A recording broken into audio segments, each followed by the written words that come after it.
and I wanted to speak to you today about the nature of negotiations for peace in the war between Russia and Ukraine. There's been a lot of emotion and a lot of verbiage around this issue, and naturally, the emotions are strong for various reasons on all sides. So, what I wanted to do today is try to help with 5 basic logical propositions about how negotiations can and do proceed in situations of this kind of major war. As much as I can, I'm going to try to keep this clear of the details of this war and try to focus on some of the underlying logics. The first logic is the legal one, the state of law. It's very important that we live in a world in which states have sovereignty and in which their sovereignty is recorded physically as the border of a state. This defines the world system in which we live and in many ways enables the stability, insofar as we have stability, to which we are accustomed. It's possible, of course, to deny this. It's possible to deny that borders matter or that laws matter. You can try to proceed in negotiations without this premise. But if you do, you have to recognize that you're not only confirming one case of aggression, you're negating the principle of borders in general. So henceforth, if you accept, for example, that Russia didn't cross Ukraine's border or that there was some reason for this, then you're negating the idea that there is a US-Mexican border. You're negating the idea of borders in general. And that's a loss for which you might pay very heavily later on. So one basic logic is that, the state of law. The second basic logic is a historical one. It's the question of how the war began. The war began with Russia invading Ukraine. The first time in February 2014, and then the full-scale invasion of February 2022. It's important for various reasons that one country invades another country. Of course, sometimes the cases aren't so clear, but in this case, the facts really are absolutely unmistakable. The armed forces of one country cross the border with aggressive intent in an absolutely unmistakable way. Again, you might think to yourself, well, why does this matter? Perhaps we could soften up the Russians by using softer language. Perhaps it will be easier for everyone. It'll set a better mood if we are vague about this basic proposition. But I would suggest that in doing so, you would be inviting yourself to a certain failure. For this reason, the Russian invasion isn't just a historical fact. The Russian invasion is ongoing right now. What Russia is doing right now in Ukraine is invading. The moment that you say there was no Russian invasion, you're a very small step away from saying this is no Russian invasion, which means in effect you're saying there is no war. And if that's the place you're starting from, then it'll be very easy for you to simply throw up your hands and say, well, we have achieved peace entirely verbally, entirely discursively, just by the way we've talked about this conflict. So no serious negotiator, I think, can deny, just for this basic pragmatic reason, that Russia started the war. Of course, there are many other conditions of justice, and there are many other reasons for the practical side of negotiations that it's important that Russia began the war. The side that begins the war and causes the damage owes the reparations, for example. But if you're the negotiator, or if you're trying to be the mediator, the reason to remember this is very simple. If you don't remember it, you don't know what your job is. The third logic that I think is worth remembering is the logic of the table. What brings people to the table? What brings warring powers to the table? Why does a country at war have an incentive to come to the negotiating table at all? It has to do with calculations of the future. If a country at war believes that it can do better with war, it will continue the war. If the country at war believes that the future is working against it, then it will be more likely to negotiate. And so here we do have to bring in some facts about the current state of the war. As of early March 2025, the condition of the war is essentially such. Russia began a full-scale invasion in February 2024. The Ukrainians were able to take back about half the land that Russia was able to take. At this point, the front is essentially stable with very slow Russian advances. At the current rates, it would take about 80 years for Russia to conquer the entirety of Ukraine. Meanwhile, the Ukrainians are inflicting very serious losses on the order of 100,000 casualties a day, making it very unlikely that Russia can continue a war of this kind. Also, meanwhile, the Russian economy is suffering to the point where it's unlikely that Russia can continue this war in its present framework for more than a year, or at the very most 2. Given this situation, the way to bring Russia to the negotiating table is to make the future look worse than the present, to exacerbate the factors that are making the war difficult for Russia, to increase the economic pressure on Russia, to increase the military pressure on Russia. That will likely bring Russia to the table. The one thing that, according to this very basic logic, will keep Russia away from the table is making matters easier for Russia, releasing the economic pressure, releasing the military pressure. These are the things that make it very unlikely that Russia will negotiate, and will make it more likely that we'll have a longer, bloodier, and more escalatory war. Now, by negotiate, of course, I meant negotiate seriously, which brings me to the fourth logic, which is the logic of paper and reality.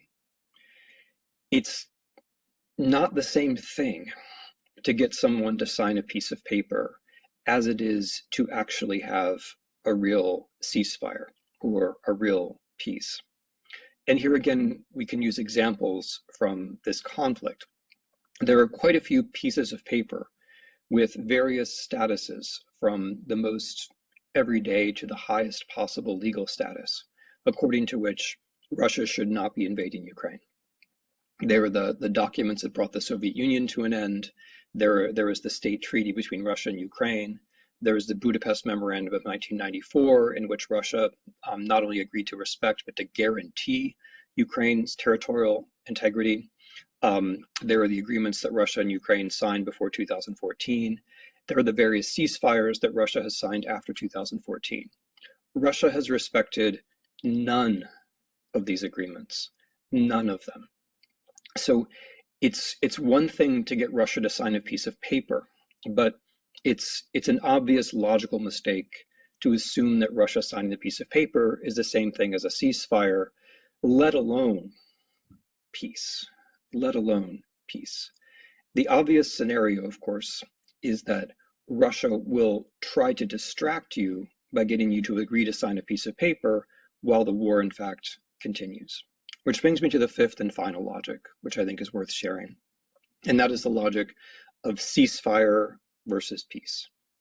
So let's assume that everything else has gone right. Let's assume that we remember the state of international law.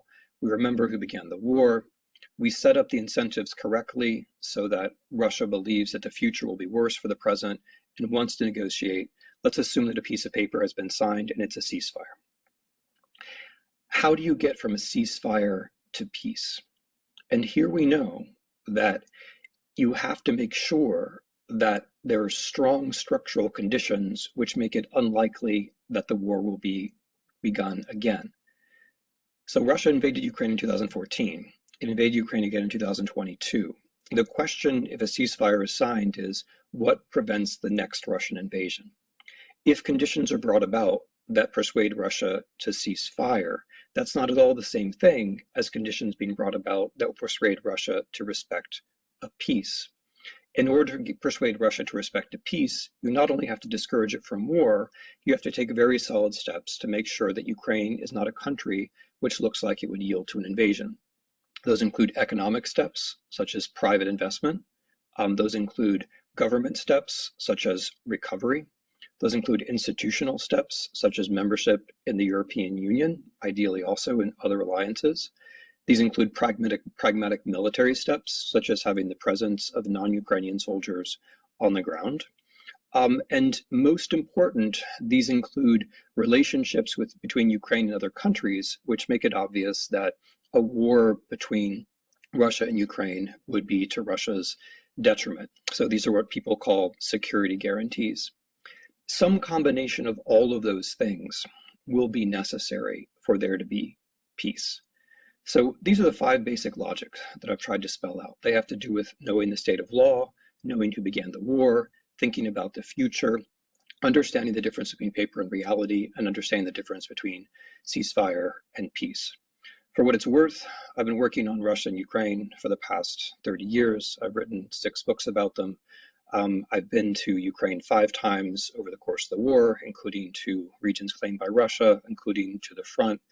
But these reflections, I'd like to think, are more based on some knowledge of military history in some way that wars can be brought to an end. I hope that they have been helpful. Thank you very much for being with me.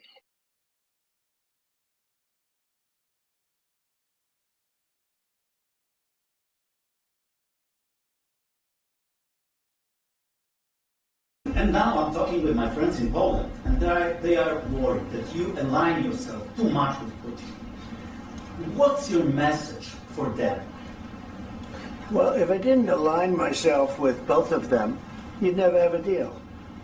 You want me to say really terrible things about Putin and then say, "Hi, Vladimir, how are we doing on the deal?" That doesn't work that way. I'm not aligned with Putin. I'm not aligned with anybody. I'm aligned with the United States of America and for the good of the world. I'm aligned with the world, and I want to get this thing over with. You see the hatred he's got for Putin. It's very tough for me to make a deal with that kind of hate. He's got tremendous hatred, and I understand that, but I can tell you the other side isn't exactly in love with, him either.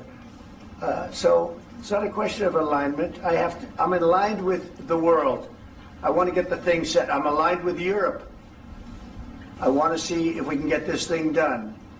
You want me to be tough? I could be tougher than any human being you've ever seen. I'd be so tough. But you're never going to get a deal that way. So that's the way it goes. One more question. I want to respond to this. So look, for 4 years in the United States of America, we had a president who stood up at press conferences and talked tough about Vladimir Putin, and then Putin invaded Ukraine and destroyed a significant chunk of the country. The path to peace and the path to prosperity is maybe engaging in diplomacy. We tried the pathway of Joe Biden, of thumping our chest and pretending that the President of the United States' words mattered more than the President of the United States' actions. What makes America a good country is America engaging in diplomacy. That's what President Trump is doing. Can I ask you? Sure. Yeah? Yeah. Okay. So he occupied our parts, big parts of Ukraine, part of East and Crimea. So he occupied it on 2014. So during a lot of years, so I'm not speaking about just Biden, but those time was Obama, then President Obama, then President Trump, then President Biden, now President Trump, and God bless, now President Trump will stop him. But during 2014, nobody stopped him. He just occupied and took. He killed people. You know what the contact 2015. 2014 2014. and 2015. 2014? Yeah. So I was not here. Yeah, but That's exactly right. Yes, but during 2014 till 2022, the situation the same. The people have been dying on the contact line. Nobody stopped him. You know that we had conversations with him, a lot of conversations, my bilateral conversation, and we signed with him, me, like a new president. In 2019, I signed with him the deal. I signed with him, Macron and Merkel, we signed ceasefire. Ceasefire. All of them told me that he will never go. We signed with him with gas contract. Gas contract. Yes, but after that, he broken this ceasefire. He killed our people and he didn't exchange prisoners. We signed the exchange of prisoners, but he didn't do it. What kind of diplomacy, JD, you are speaking about? What do you mean? I'm talking about the kind of diplomacy that's going to end the destruction of your country. Yes, but if you Mr. President, with respect, I think it's disrespectful for you to come into the Oval Office and try to litigate this in front of the American media. Right now, you guys are going around and forcing conscripts to the front lines because you have manpower problems. You should be thanking the President for trying to bring an end to this conflict. Have you ever been to Ukraine that you say what problems we have? I have been to. Come once. I've actually watched and seen the stories, and I know what happens is you bring them on a propaganda tour, Mr. President. Do you disagree that you've had problems bringing people into your military? We have problems. And do you think that it's respectful answer. to come to the Oval Office of the United answer. States of America and attack the administration that is trying to prevent the destruction of your country? A lot of questions. Let's start from the beginning. Sure. First of all, during the war, everybody has problems. Even you, but you have nice ocean and don't feel now, but you will feel it in the future. God bless. You don't know that. God bless. You don't God know bless. that. You will not have war. Don't tell us what we're going to feel. We're trying to solve a problem. Don't tell us what we're going to feel. I'm not telling you. Because I'm you're in no answering on position to this question. dictate that. That's exactly Remember what this. you're doing. You're in no position to dictate what we're going to feel. We're going to feel very you will good. Feel influence. We're going to feel very good and very strong. You will feel influence. You're right now not in a very good position. You've allowed yourself to be in a very bad position, and he happens to be right about it. From the very beginning of the war. You're not in a good position. You don't have the cards right now. With us, you start having I'm not cards. playing cards. Right now, you don't. I'm very You're playing serious, cards. Mr. President. You're I'm playing very cards. serious. You're I'm gambling the with the president lives in of war. millions of people. You think- You're gambling with World War III. what you're You're speaking gambling about? with What you're World speaking War about? III. And what you're doing is very disrespectful to the country, this country. I'm That's with back all to respect to you. your Far country. more than a lot of people said very they respect. should have. Have you said thank you once? This A lot entire of meeting? times. No, in this Even entire meeting, today. have you said thank Even you? today. You went to Pennsylvania and campaigned for the opposition in October. Offer some words of appreciation for the United States of America and the president who's trying to save your country. Please, you think that if you will speak very loudly about the war, you He's can... not speaking loudly. He's not Yeah. speaking loudly. Your country's Can I- in big can I- trouble. can I Wait a answer? minute. No. Can You've I done a answer? lot of talking. Your country is in big trouble. I know. You're not I winning. know. You're not winning this. I... You have a damn We- good chance of we are coming out staying- okay because of Mr. us. President, we are staying in our country, staying strong from the very beginning of the war. We've been alone, and we are thankful. I said thanks You haven't in been this alone. cabinet. You and haven't not been only alone. in this We cabinet. gave you, through I this said stupid thank you. president, $350 billion. You voted we gave for you your military president. equipment, You and you voted men for are your brave, president. but they had to use our military. What about your if speaking? you didn't have You our invited military me- equipment, you invited if me you to didn't speak. have our military equipment, this war would have been over in 2 weeks. In 3 okay? days, I heard it from Putin. In 3 days, this is something Maybe new. less. In 2 weeks, of course, It's yes. going to be a very hard thing to do business like this. I Again, tell you. just say thank you. I said a lot of except times that there, thank you except to that- American people. Except that there are disagreements, and let's go litigate those disagreements rather than trying to fight it out in the American media when you're wrong. We know that you're wrong. But you see, I think it's good for the American people to see what's going on. I understand, sir. I think it's I very understand. important. That's why I kept this going so long. You have to be thankful.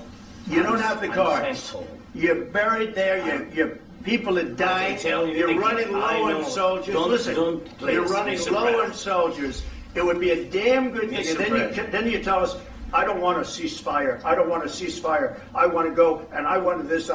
Look, if you could get a ceasefire right now, I tell you, you'd take it so the bullets stop flying and your men stop getting killed. Of course, we want to stop the war. But you're I saying said- you don't want a But ceasefire. I said to you, I want a ceasefire. with guarantees. Because you'll get a ceasefire faster than an agreement. Ask our people about ceasefire, what they think. That wasn't doesn't with matter me. for you what- that what wasn't this with me. means.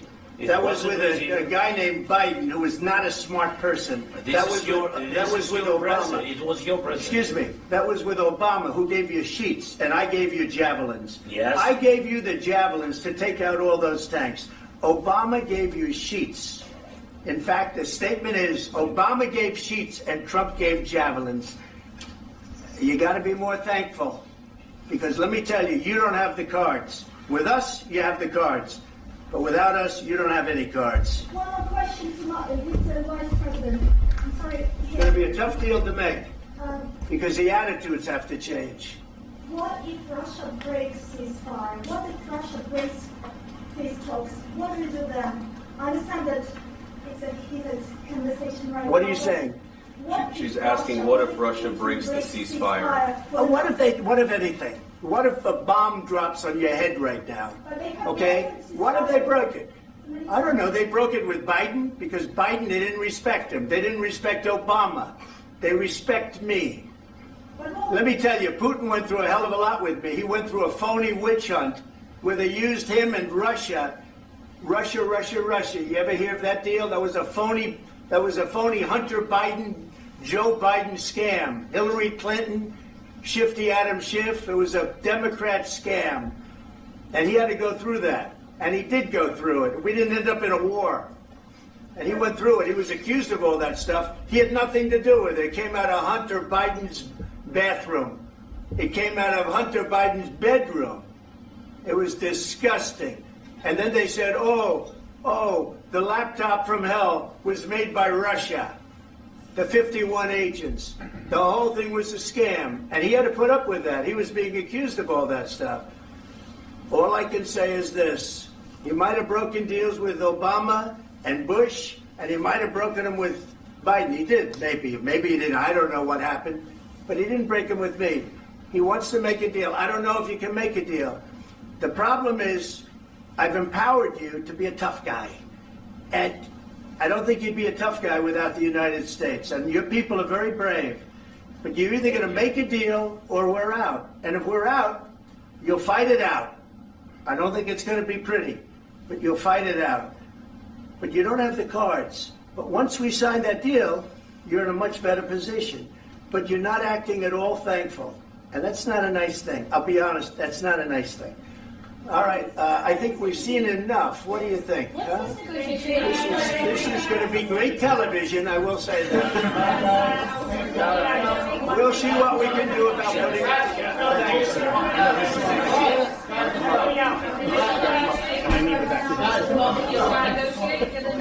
We'll see. I don't know.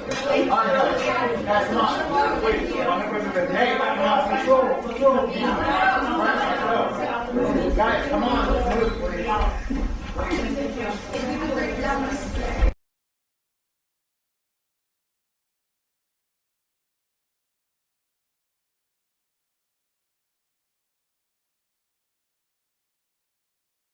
Welcome back to Special Report. Ukrainian President Volodymyr Zelensky. Mr. President, thank you for the time today, especially on this day, to continue to do this interview. President Trump said after your meeting that you disrespected him and the Vice President and all of America in the Oval Office.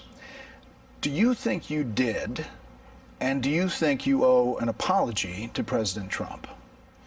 Thank you so much. First of all, thank you for the invitation for this dialogue, and good evening to all your country, to all Americans. I'm very thankful to Americans for all your support. You did a lot. I'm thankful to President Trump and to Congress bipartisan support. And I was always very thankful from all our people. You helped us a lot from the very beginning during 3 years of full-scale invasion. You helped us to survive. Anyway, we are strategic partners, and even in such tough dialogue, and I think we have to be very honest, and we have to be very direct to understand each other, because it's very, for us, very necessary to President Trump, and I'm with all respect that he wants to finish this war, but nobody wants to finish more than we, because we in Ukraine, we are in this war, we are in this battle, and battle for freedom for our lives. So I'm just telling that I think that we have to be on the same side, and I hope that the president on our side together with us, and that is very important to stop Putin. And I heard from President Trump a lot of times that he will stop the war, and I hope he will, and we need to pressure him with Europe, with all the partners. And I think this dialogue had to be a little bit earlier to understand where we are. Like, you know, I don't remember exactly, but like President Reagan said, that peace is not just an absent the war. Yes, we're speaking about just and lasting peace, about freedom, about justice, about human rights. And that's why I said that I think so, that ceasefire, and you know Putin, he broken 25 times ceasefire during all these years, 10 Right. years. So I'm not hearing from you, Mr. President, a thought that you owe the president an apology. No, I respect President and I respect American people. And if, I don't know, if I think that we have to be very open and very honest. And I'm not sure that we did something bad. I think maybe sometimes some things we have to discuss out of media, with all respect to democracy and to a free media. But there are things that where we have to understand the position of Ukraine and Ukrainians. And I think that is the most important thing. Yes, we are partners. You know, we are very close partners. We have to be fair. We have to be very free. I'm told that you were told multiple times from lawmakers on Capitol Hill and the White House to make today about the minerals deal and the economic deal, and then get it signed and let negotiations play out over security guarantees step by step. Is that true? I said that we have to sign this document, and we are ready for this. And this will be the first step to security guarantees, but it's not enough. I think so. Maybe I don't know something. I don't know some details. That's why I wanted to share it with the president, my thoughts, and to hear him again, because he has a plan how to stop Putin. And maybe, as I said, maybe it's out of big conversations, but we have to share it. You know, this is so sensitive. You know, just a ceasefire without security guarantees, this is so sensitive for our people. I'm speaking like a president of a people who are in this struggle 3 years, and they just want to hear that America on our side and that America will stay with us, not with Russians, with us. That's it. But I'm sure that it will be. This is the first step to security guarantees. Europeans, we don't need to lose them. They are good allies for the United States. The United States is the most or the biggest donator of support and of peace. But we don't need to lose Europe. And they also want to know next steps. We have to be very open to understand how to stop the war. Right. But do you think the public spat in the Oval Office in front of the media served Ukrainians well today? I think this kind of spat is I mean this this is not good for both sides anyway, and I very open, but I can't change our Ukrainian attitude to Russian, and I don't want they kill us for us. This is very clear that Americans are the best of our friends, Europeans are the best of our friends, and Putin with Russian, their enemies.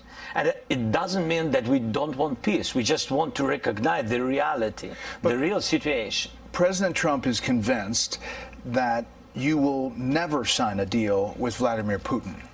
Is he right? No, I think so. What I think.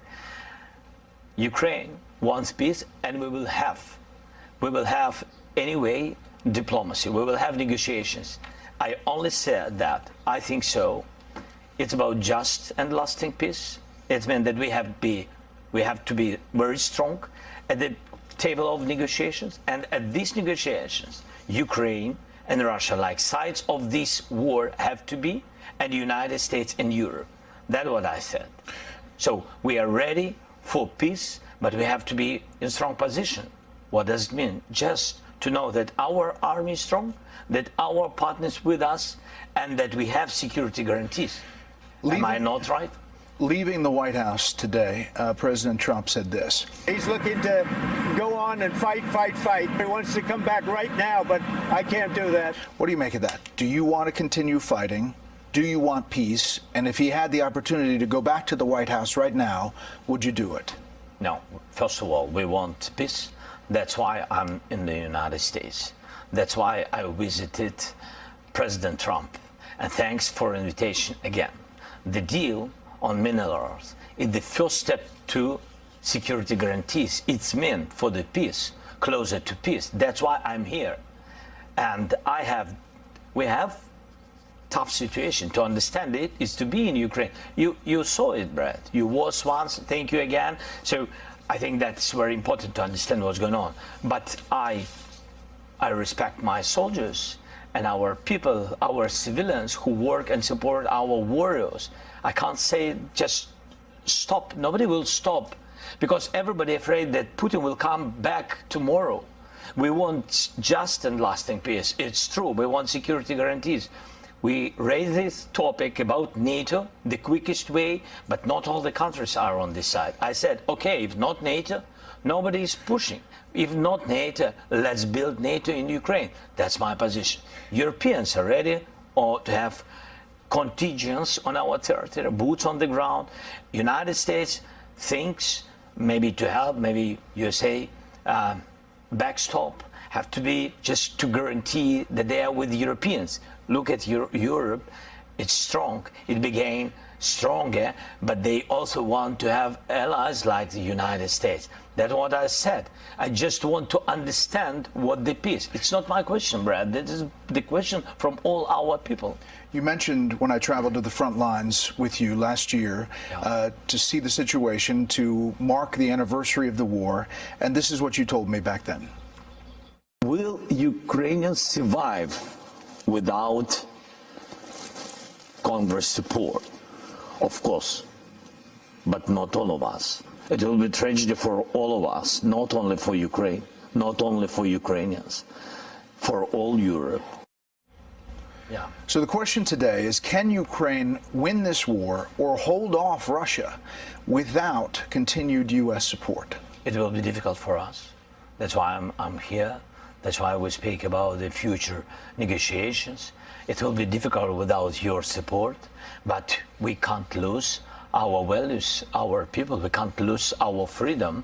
So a lot of people, Russians came to our territory, you know it. Russians came to our houses, and everybody saw it, video, images, a lot of things. They killed so many people. Just to forget it, just to say that Putin is a great guy? No, without us. We don't want it. That's why we speak about, everybody remembered how it was the first days of the war, how they came. Nobody wants in Ukraine. Yes, of course, nobody will forget it, but nobody wants to have, again, new wave of occupation. That's why when we say, no NATO, what security guarantees can we have? I'm not pushing, we are not pressuring, we're just asking, we're just sharing very clear messages to our friends, to Americans. Right. If you stay with us, thank you so much, but let's do the infrastructure of security guarantees. Let's just share with our people, that America stay with us. That's great, we count on it, but just to share it and to say it, that's all. How does the war end? How do you get to a deal? You're at a place right now where there is no deal.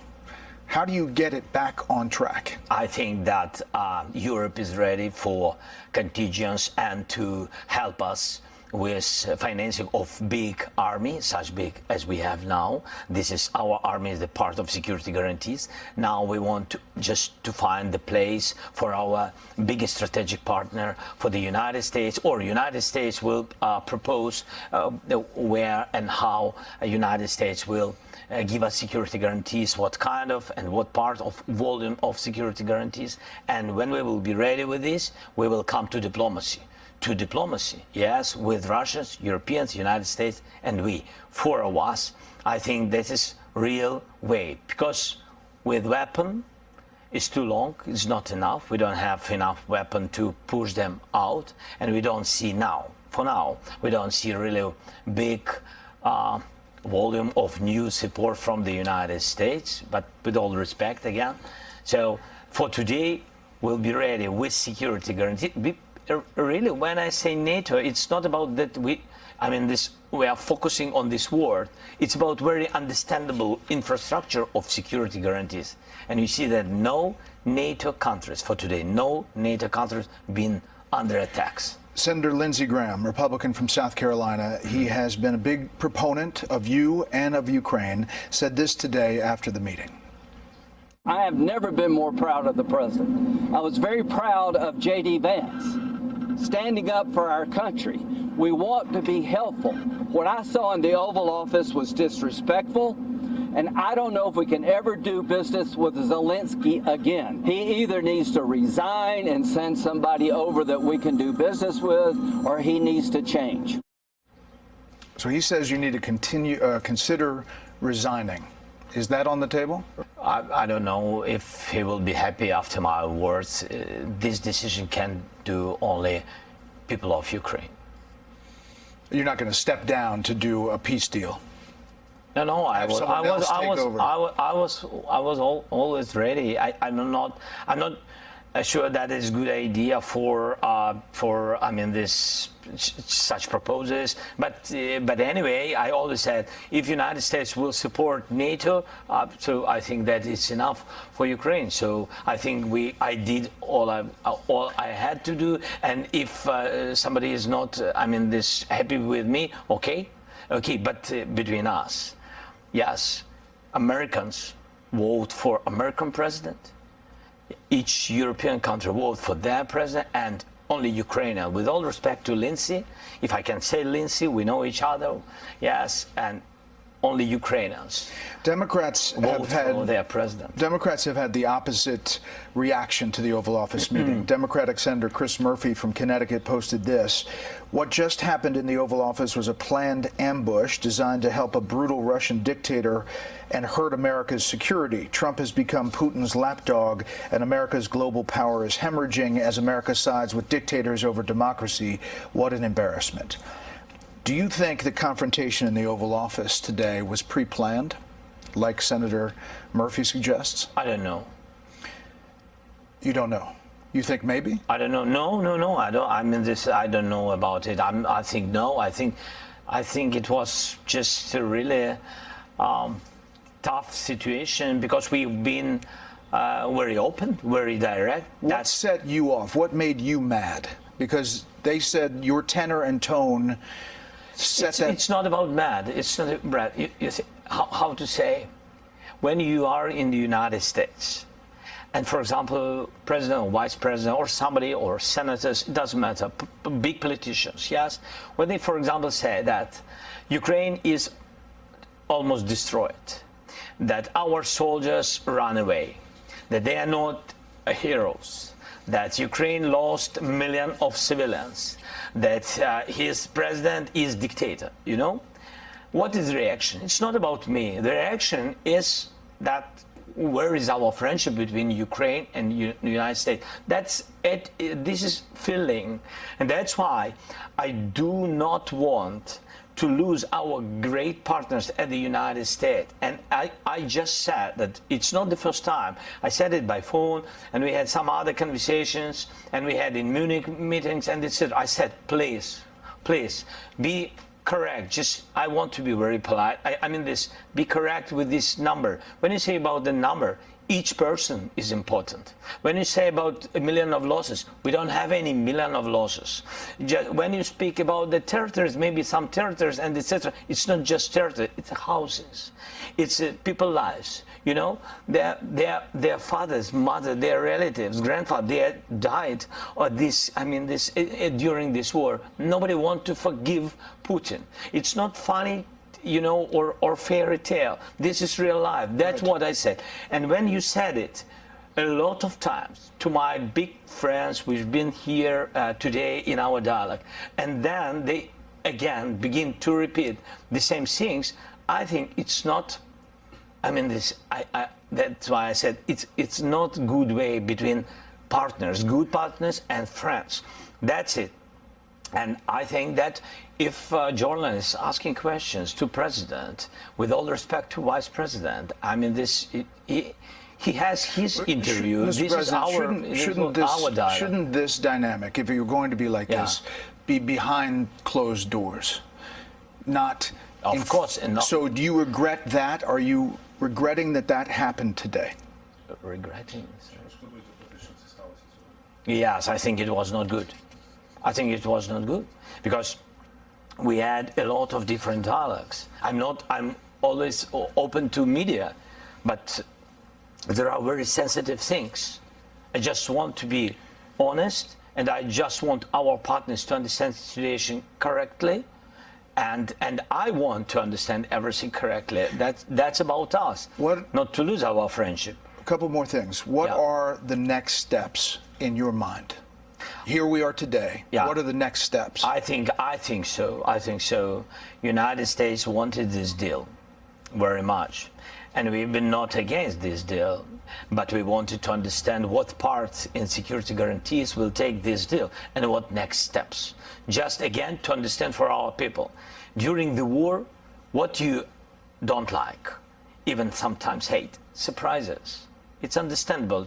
Many terrible things this war brought to us. So we don't want any surprises. Yes, that's why we want to be very fair with our partners. And I think this deal, it was prepared by teams. It was not simple during weeks. And now it's ready. I think that they have to sign. The countries have to sign. The ministers have to sign. That's it. I don't know when they will do it. It depends on the American side. So exactly. the minerals deal did not have security guarantees listed in it. It's a part. The security guarantees? This is the part in the infrastructure of security guarantees. Because, for example, President Trump said that I think so that if we will be there in some productions and etc. in minerals, that Putin will never come on this territory where we are. And I said to him, don't trust Putin. Why? I said, because it's not, I mean, we respect and we believe in strongness of the United States, but I said to him that we had more than 20 companies, American companies, big companies on the territory of Ukraine, and we had offices even on temporary occupied territories. For Putin, it doesn't matter. It's American, European company or Ukrainian, it doesn't matter. He just came and occupied it. That's what I said. I think this is a great idea, how to strengthen Ukraine and how to make business between two countries, how to make additional jobs for two countries. But it's not just these will not save us. I read the Democratic senator said that Trump has become Putin's lapdog. Do you agree with that President Trump is too close to Vladimir Putin in your mind? We spoke about it, and I think today very openly President Trump, he said that I want to be in the middle, otherwise I will not put these guys at the table. And is he right? I want really, I want to be very honest, I want really him to be more at our side. I will explain why. Because it's not just that the war began somewhere between our countries. The war began when Russia brought this war to our country, and they are not right. And they are not right. They didn't respect our territorial integrity. They brought the war on our territory to our families. Sorry for repeating, to our houses. And they are not right. And of course, all the Ukrainians want to hear strong position of the United States on our side. From one side, it's understandable. From another side, he wants to find some way of dialogue with Putin. But he always said, as I remember, he always said that peace through strength. And that's why I think that he's strong, United States strong, two parties together in this question, two parties always together against Russia. You're very strong to do strong steps against Putin. Americans are worried about where the money has gone. Yeah. Will there be a very rigorous accounting of where the money has gone? It seems like there is some question about whether there's corruption or sold military equipment. No, it can't be so. 100 billions we've got during 3 years. 183 from the U.S. Now, on the paper, in the documents, yes. But we have, in fact, because 67 came like a weapon. It came through the border. It's checked and it's fixed by everybody, and we shared it not once with the American side. And 31.5, it was direct financial support to the budget. Again, it's very open. It's digitalized. It's open, free, and please, if somebody wants to check it again, we are very, very open with this. Last thing, Mr. President. Yeah. Do you think your relationship with Donald Trump, President Trump, after today, can be salvaged? can be. Yes, of course, because it's relations more than two presidents. It's the historical relations, strong relations between our people. And that's why I always began with to thank your people, from our people. And this is the most important. And of course, thankful to President and of course to Congress, but first of all to your people. Your people help to save our people. People, the first. Human rights, the first. This is very, very important. And we are thankful and sorry for this. I mean, we wanted very much to have only strong relations, and I very count that we will have it. Mr. President, we're honored that you kept this interview. Thank you very much for the time. Thank you. Thank you so much.